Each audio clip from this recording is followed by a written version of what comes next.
అసెంబ్లీలో గవర్నర్ ప్రసంగానికి ధన్యవాద తీర్మానంపై సభ్యులు మాట్లాడుతున్నారు. లైవ్ చూద్దాం. 1,07,000 ఉద్యోగాలు అధికారికంగా ఖాళీలు ఉన్నాయి. 1,07,000 ఉద్యోగాలు అధ్యక్ష. ఈ 1,07,000 ఉద్యోగాలు ఏవైతే ఇవాళ మన తెలంగాణ రాష్ట్రం ఎందుకు కోరుకున్నాం అధ్యక్ష? నిధులు, నీళ్లు, ఉద్యోగాలు. వీళ్ళ నీళ్ల వాటా పొందలేకపోతున్నాం, నిధులు గమనిస్తున్నాం, ఉద్యోగాలు ఇంతవరకు ఎక్కడేసిన గొంగడు అక్కడే ఉన్నట్టుంది అధ్యక్ష. ఎక్కడేసిన గొంగడు అక్కడనే అధ్యక్ష.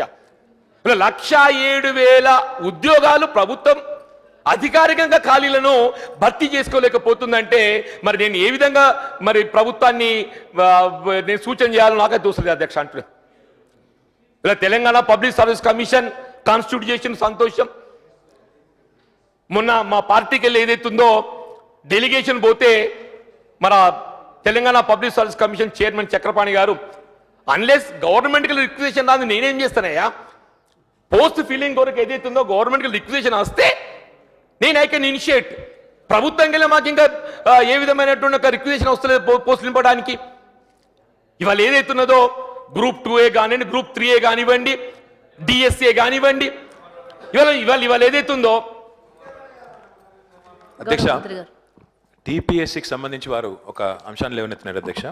చక్రపాణి గారి నేతృత్వంలో ఇప్పటికే టీపీఎస్సీ కాన్స్టిట్యూట్ అనే విషయం మీకు తెలుసు. రెండవది, ఇప్పుడు మనం ప్రతిష్టాత్మకంగా చేపడుతున్న తెలంగాణ డ్రింకింగ్ వాటర్ ప్రాజెక్ట్ ఏదైతే ఉన్నదో దానికి సంబంధించిన నియామకాలకు ఇప్పటికే ప్రభుత్వం టీపీఎస్సీకి ఆదేశాలు జారీ చేయడం జరిగింది అధ్యక్ష. దాదాపుగా 628 పోస్టులను మనం టీపీఎస్సీ ద్వారా మొదటి దఫా ఇప్పుడు భర్తీ కార్యక్రమాన్ని తొందరలో ప్రారంభించబోతా ఉన్నాం. దురదృష్టం ఏంటంటే ఈ మధ్యకాలంలో ఈ ఎన్నికల కోడ్ రావడం వల్ల మార్చి 26 వరకు కూడా ఎన్నికల కోడ్ ఉండడం వల్ల ఆ కార్యక్రమం ఆలస్యమవుతా ఉంది. ఇప్పటికే గౌరవ ముఖ్యమంత్రి గారు చాలా స్పష్టమైన ఆదేశాలు టీపీఎస్సీకి జారీ చేయడం జరిగింది. మొట్టమొదటి నోటిఫికేషన్ మా డిపార్ట్మెంట్ ద్వారా జరుగుతూ ఉన్నది కాబట్టి నేను ఆ విషయాన్ని ఒకసారి జీవన్ రెడ్డి గారి దృష్టికి, సభ దృష్టికి కూడా తీసుకురాదలుచుకున్నాను. అరే సంతోషం, మీరు మీ గ్రిడ్తో ఏదైతుందో కొన్ని వందలే కానీ వేలే కానీ నియామకం చేస్తే 1,07,000 అధికారికంగా ఉద్యోగాలు ఖాళీలు ఉన్నాయి. కాంట్రాక్ట్ సర్వీస్ రెగ్యులరైజేషన్ మీద ఇంతవరకు విధి విధానాలు లేవు. ఇలా డిఎస్సి నోటిఫై చేద్దామంటే డిఎస్సి నోటిఫికేషన్ లేదు. ఇవాళ గవర్నమెంట్ స్కూల్స్లో ఏదైతున్నదో స్టూడెంట్స్ టీచర్ రేషియోకి అనుగుణంగా ఏదైతుందో బోధనా సిబ్బంది లేదు. ఇవాళ మీకు గ్రూప్ 2 నియామకాన్ని కానీ, గ్రూప్ 3 నియామకాన్ని కానీ ఏ విధమైన ఆటంకాలు లేవు. జోనల్ పోస్ట్ నియామకానికి ఏ విధమైన ఆటంకాలు లేవు.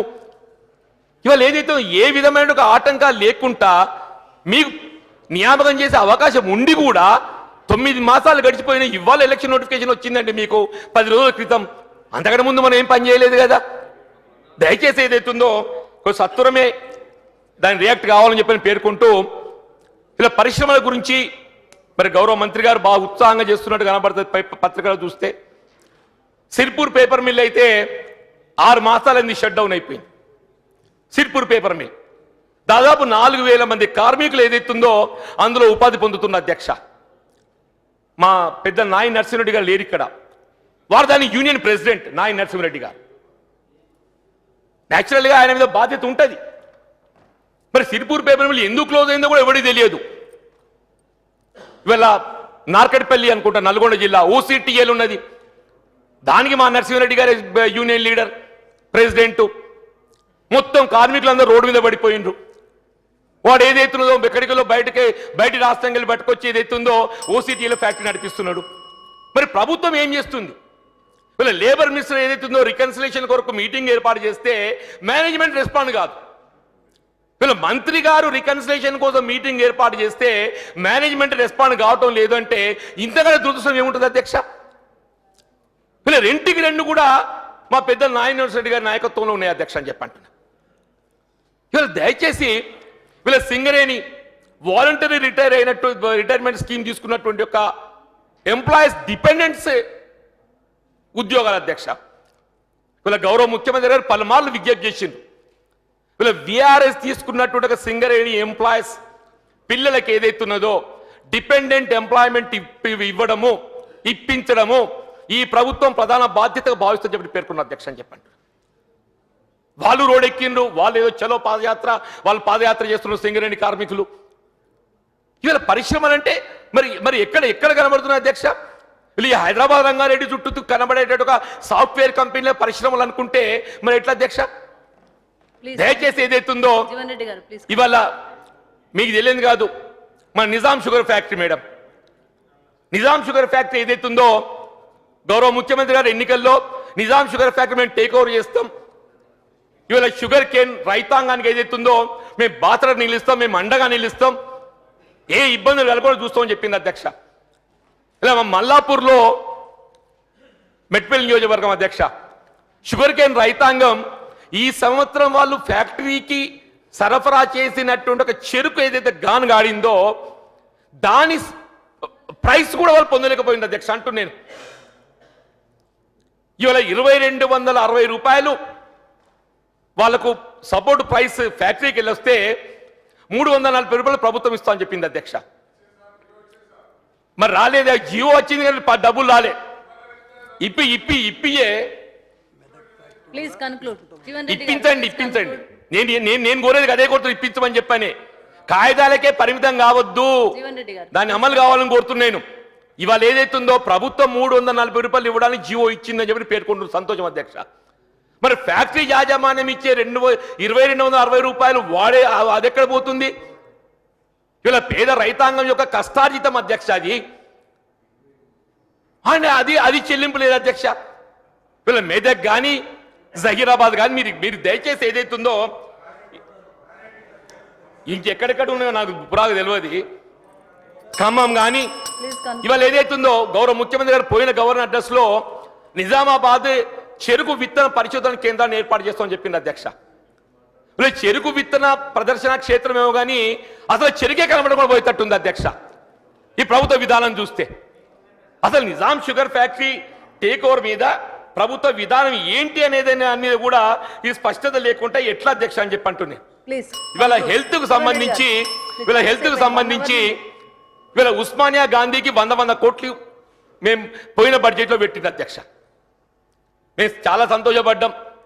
ఇలా హైదరాబాద్ నగరంలో ఉన్నట్టు తెలంగాణ ప్రాంతానికి ప్రాణవాయువు అయినటువంటి ఒక ఉస్మానియా గాంధీ మెరుగైతుందని చెప్పని ఈ 100 కోట్లలో ఇంతవరకు ₹1 విడుదల కాలేదు అధ్యక్ష.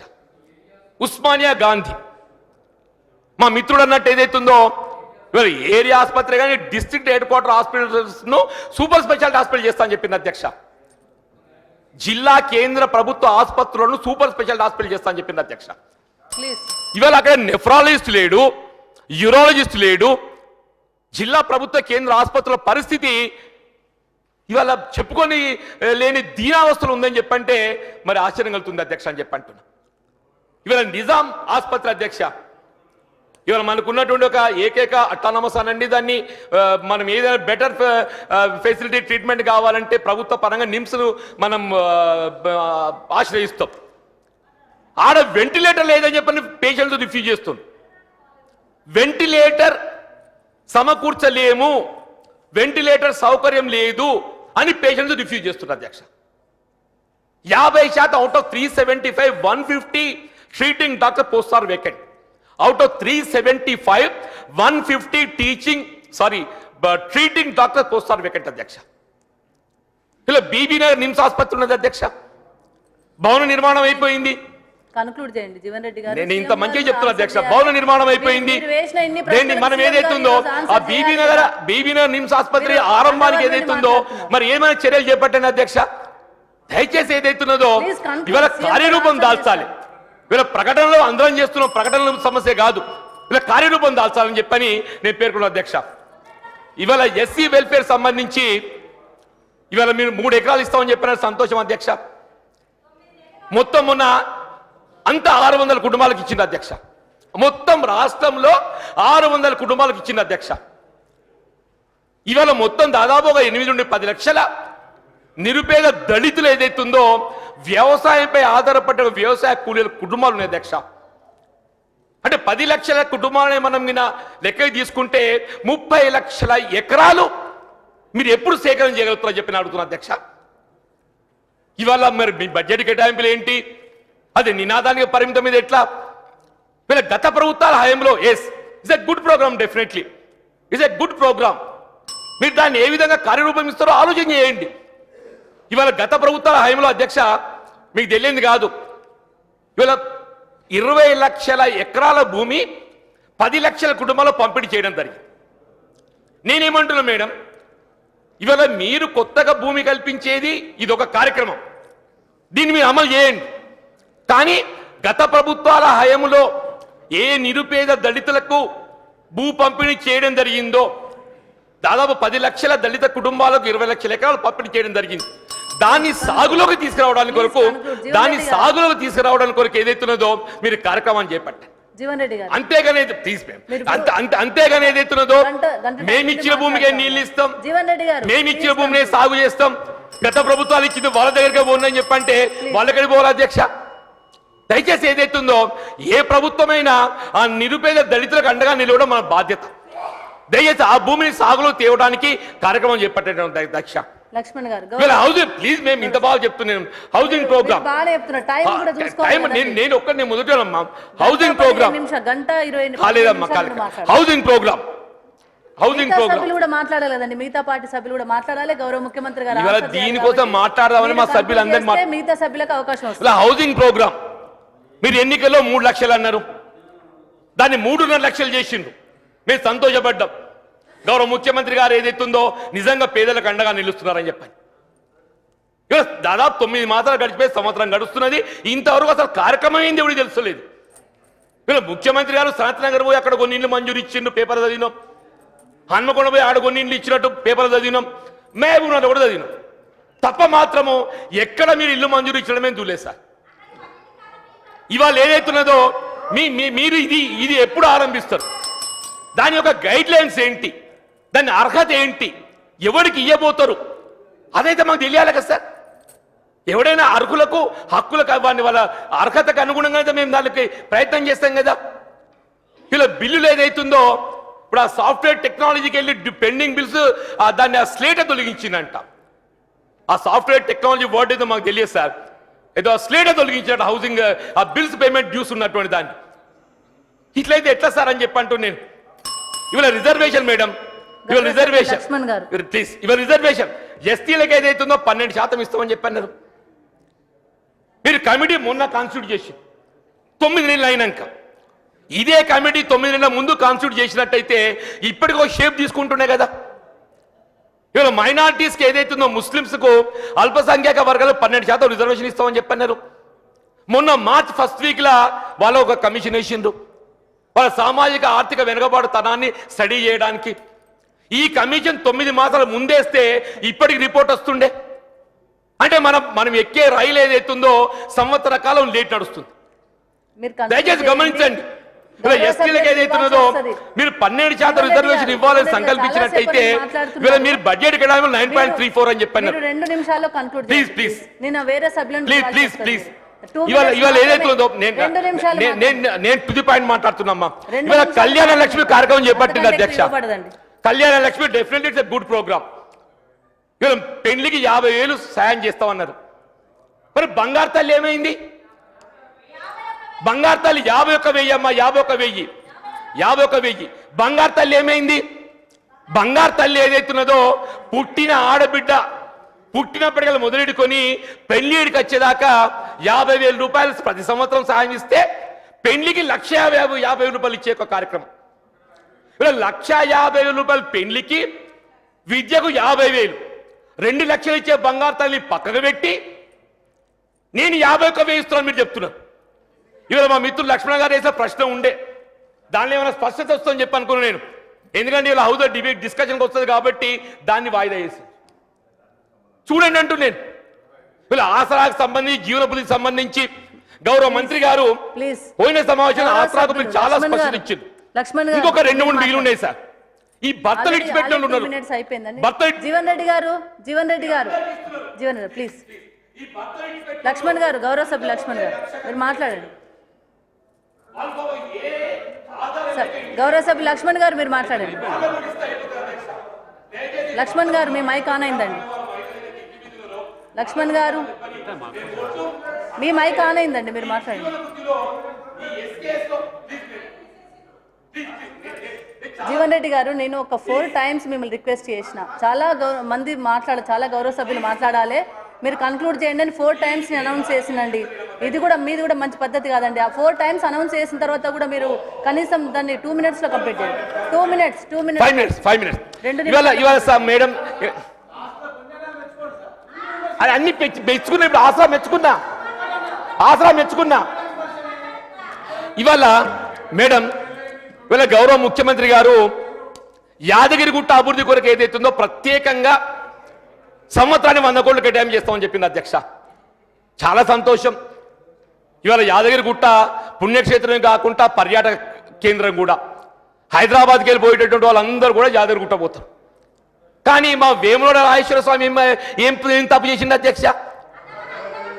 మా వేములవాడ రాజేశ్వర స్వామి మొత్తం తెలంగాణ రాష్ట్రంలో అత్యధికంగా ప్రాచుర్యం పొందినట్టు ఒక దేవాలయం వేములవాడ రాజరాజేశ్వర స్వామి దేవస్థానం.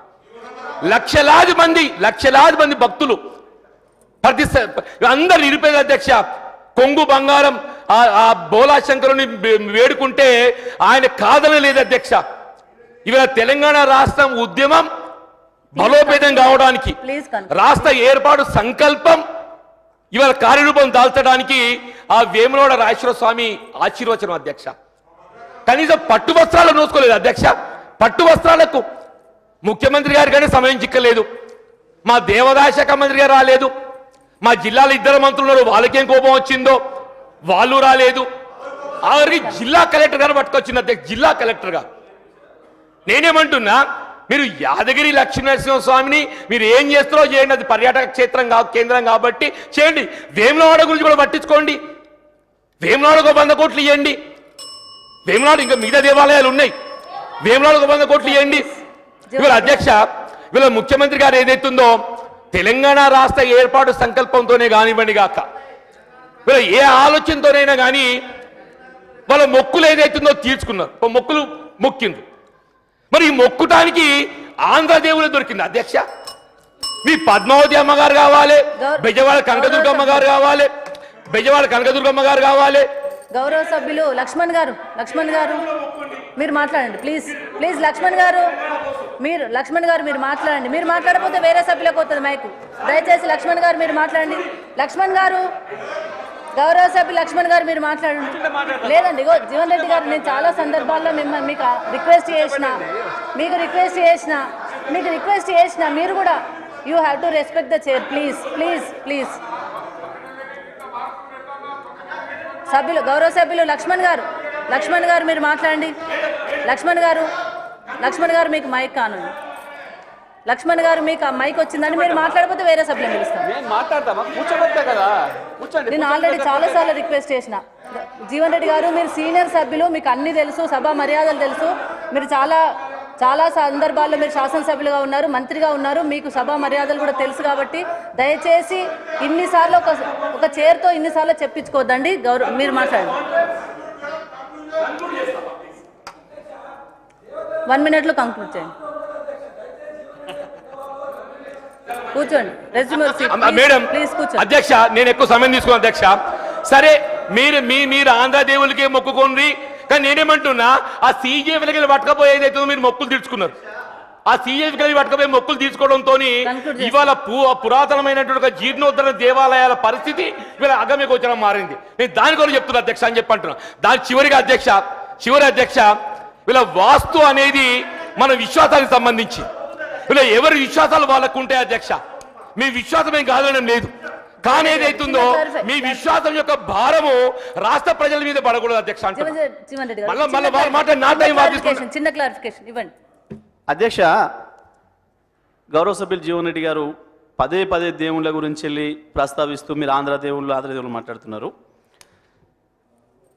మీరు ఆంధ్ర దేవుళ్ళకు మొక్కొద్దని మీరు గవర్నమెంట్ ఉన్నప్పుడు ఫర్మానా ఇవ్వలేదు.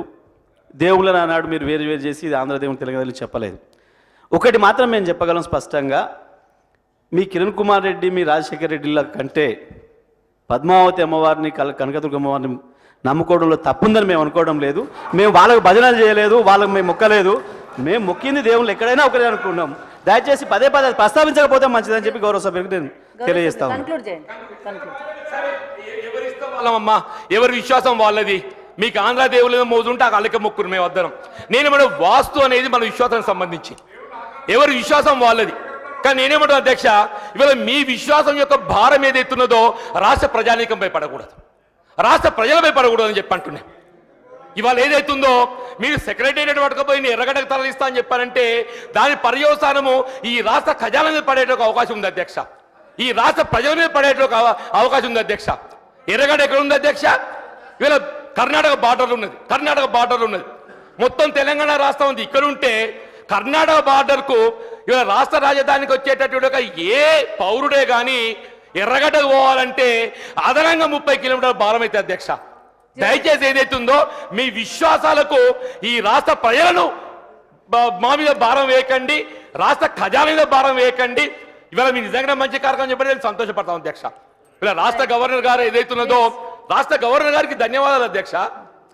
రాష్ట్ర గవర్నర్ గారు ఏదైతుందో ఇలా రాజ్యాంగాన్ని పరిరక్షించడానికి ఉన్నటువంటి అధికారి అనుకుంటాను అధ్యక్ష. మరి అటువంటి గవర్నర్ గారే రాజ్యాంగాన్ని ఉల్లంఘించే విధంగా ఇవాళ ప్రతిపక్ష పార్టీ సభ్యుణ్ణి మంత్రివర్గంలో చేర్చుకోవడం, మంత్రిగా ప్రమాణ స్వీకారం చేయించడము ఇది ఆయన సమంజసం అధ్యక్ష.